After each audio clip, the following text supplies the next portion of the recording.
तैयारी किस चीज की है, चलिए जल्दी से आपको बताएंगे कि इस बार तैयारी किस चीज की है। तैयारी दरअसल ये है कि अगले साल चुनावों में फायदा मिल सके। कनाडा में ट्रूडो की लोकप्रियता बड़ी वजह है, जो जिस तरह से गिर रही है ना, अब उतने पॉपुलर नहीं रहे, पहले हुआ करते थे लेकिन अब नहीं है। घरेलू स्तर पर ट्रूडो के खिलाफ असंतोष बढ़ गया है, लोग पसंद करना बंद कर चुके हैं और यही वजह कि इस बार भी क्लियर मैंडेट नहीं मिला। खालिस्तान समर्थकों को ट्रूडो लुभाना चाहते हैं कि वो उनके पक्ष में आ जाएं, उनके पक्ष में माहौल बनाएं। एक पोल हुआ जिसमें केवल 26% परसेंटेज सोचेगा, 26% लोगों ने ट्रूडो को सर्वश्रेष्ठ पीएम माना। 100 में से अगर 26% मान रहे हैं तो आप समझ सकते हैं कि मैंडेट क्या आने वाला है। जो अभी कंजर्वेटिव नेता हैं उनको पोल में 19% उससे कम है, पोलिवर 19% कम है। आपको पता है पोलिवर आगे चल रहे हैं, यानी ट्रूडो उनसे 19% कम है। कनाडा में 7.7 लाख से ज्यादा सिख रहते हैं। क्यों ये कार्ड खेल रहे हैं, अब आप समझ रहे हैं। चीन का तो प्रभुत्व है ही, चुनाव का भी टेंशन है। सिख कनाडा का 14 सबसे बड़ा जातीय समुदाय है। ऐसे में इस वोट को लुभाने के लिए ट्रूडो इस तरह की बातें कर रहे हैं। इनमें से एक वर्ग खालिस्तान की मांग का समर्थन करता है और यही वजह है कि ट्रूडो सोच रहे हैं कि अगर वो इसी बारे में बोलते रहे, अगर वो इसी तरह से समर्थन करते रहे तो क्या पता अगले चुनाव में बेड़ा पार हो जाए। इस मामले को और बेहतर तरीके से समझने के लिए हमने रविंद्र सचदेव सर से बात की, फॉरेन अफेयर्स के एक्सपर्ट हैं। वो क्या कह रहे हैं इस पूरे मामले में, एक बार सुन लीजिए।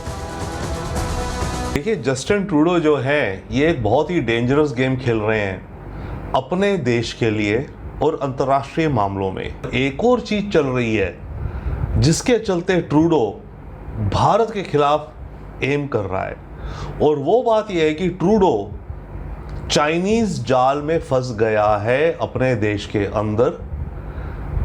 चाइनीज सरकार के स्पाइस ने 2019 में और 2021 की जो इलेक्शंस हुई थी उसमें ट्रूडो की इलेक्शन में मदद करी और इसके अपोनेंट्स को हराया। चाइना नहीं चाहता था कि जो दूसरी सरकार है जो कि चाइना के प्रति ज्यादा सख्त रवैया रखती है वो जीते। तो सुना आपने एक्सपर्ट क्या कह रहे हैं। एक्सपर्ट भी ये कह रहे हैं कि वाकई इसके पीछे ये वजह है और यही वजह है कि चुनावों का एक इफेक्ट है जिसके चलते टेंशन में है ट्रूडो। चलिए जानकारी जल्दी से आपके सामने रख रहे हैं क्योंकि कनाडा में अगले साल प्रधानमंत्री पद का चुनाव है, जो हम आपको बता भी रहे हैं, जिसकी वजह से ट्रूडो ये बयानबाजी कर रहे हैं। जस्टिन ट्रूडो की जो पार्टी है और जस्टिन ट्रूडो खुद जो नेता है उनके खिलाफ इस वक्त देश में विरोधी लहर चल रही है। उनको कोई पसंद नहीं कर रहा, उनको कोई पीएम पद पे दोबारा बैठाना नहीं चाह रहा है। महंगाई है, हाउसिंग सेक्टर है, इस तरह के संकट से ट्रूडो का विरोध तेज हो गया। लोगों ने उन्हें नापसंद कर दिया है और सहयोगियों ने ट्रूडो से समर्थन वापस ले लिया है, समर्थन वापस लेना शुरू कर दिया, यानी अकेले पड़ गए हैं। ट्रूडो ध्यान भटकाने के लिए भारत विरोधी एजेंडे को हवा दे रहे हैं क्योंकि चीन वाला मामला तो उनकी ही एजेंसी ने खुलासा कर दिया, अखबारों में छप रहा था। अब ध्यान कैसे भटकाएं तो उन्होंने भारत को ले आया। इसमें भारत विरोधी एजेंडे ने समर्थन बढ़ाना उनका मकसद है। इसी के जरिए उन्हें लग रहा है कि वो जो कुछ खालिस्तानी रहते हैं उनको अपनी तरफ कर लेंगे और इससे जीत का वो जो पायदान हासिल करना चाहते हैं वो कर लेंगे। लेकिन आपको बताएं, अब हमने आपको बता दिया अभी तक कि चुनाव और चीन कनेक्शन है, अब आपको बताते हैं अमेरिका का कनेक्शन, जो तीसरा फैक्टर है इनसाइड स्टोरी का। चलिए जानकारी आपके सामने जल्दी से रख देते हैं क्योंकि अब आपको बताएं कि भारत विरोधी 5 आईज की हम बात करने वाले हैं। इसमें न्यूजीलैंड भी है लेकिन न्यूजीलैंड भारत का विरोध नहीं करता।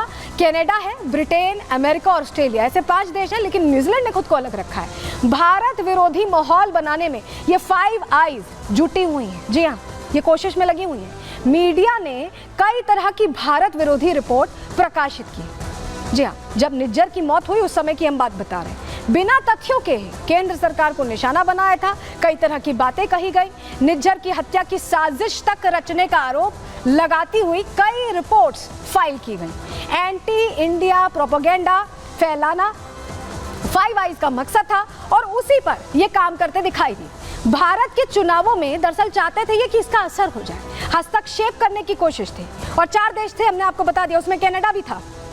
ये पहले कोशिश की गई, लोकसभा चुनाव के वक्त की बात ये हम बता रहे हैं आपको, लेकिन उस समय भी कुछ ये बिगाड़ नहीं पाए।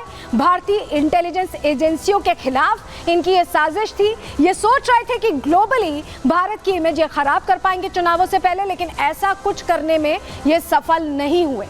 चलिए अब आपको जरा बताते हैं, हमने आपको बता दिया चीन, चुनाव और 5 आइज कनेक्शन, लेकिन जरा अब आपको नक्शा दिखाना चाहेंगे हम चीन का, यहाँ पर माफ कीजिएगा, आपको दिखाना चाहेंगे भारत और कनाडा का नक्शा। सबसे पहले आप भारत देखिए।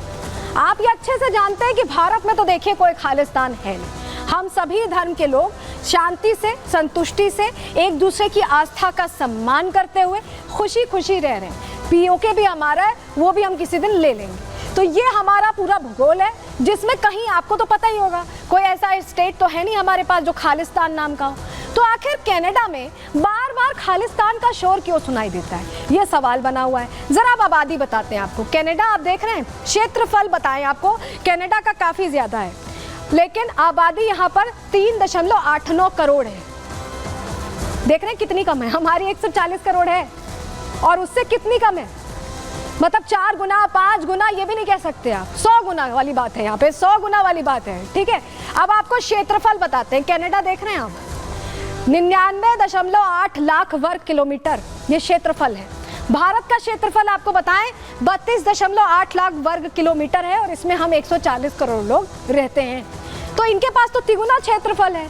और आपको तो पता होगा कि कनाडा जो है फ्री एंट्री है इमिग्रेंट्स के लिए। लोग चाहते हैं, ये कनाडा चाहता है कि लोग रहें। तो भाई आप यहाँ पे बहुत जगह खाली है, आपके लोग बहुत कम हैं, आप यहाँ पे एक बढ़िया सा खालिस्तान अपना बना लीजिए, वहाँ लोगों को रख लीजिए, क्योंकि आपको बहुत चिंता हो रही है, आपको बहुत एक तरह से चिंता इस बात की हो रही है कि खालिस्तानियों का क्या होगा, क्योंकि आपका वोट बैंक है। तो वोट बैंक को आप स्थायी जगह अपने ही देश में दे सकते हैं, काफ़ी सारी जगह है वहाँ पर। चलिए, इसी बीच एक बड़ी खबर आ रही थी से जुड़ी आपको बताएं, कनाडा मामले पर हरदीप सिंह पुरी की बड़ी बात सामने आ गई है। कनाडा पर एक्शन एकदम सही कदम है। जी हाँ, हरदीप पुरी कह रहे हैं, केंद्र सरकार में मंत्री हैं, आतंकवाद की निंदा होनी चाहिए, भारत स्थिति से खुद निपट सकता है। हरदीप सिंह पुरी ने बिल्कुल क्लियर ये कहा है, क्योंकि भारत ने जो एक्शन लिया है वो एक क्लियर मैसेज है। और ये कह भी रहे हैं हरदीप सिंह पुरी कि कनाडा पर एक्शन एकदम सही कदम है।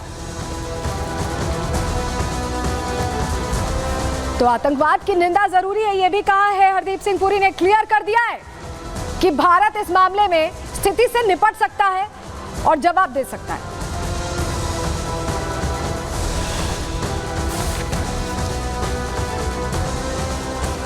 तो चलिए, ये तो बात हुई भारत की कूटनीति की। भारत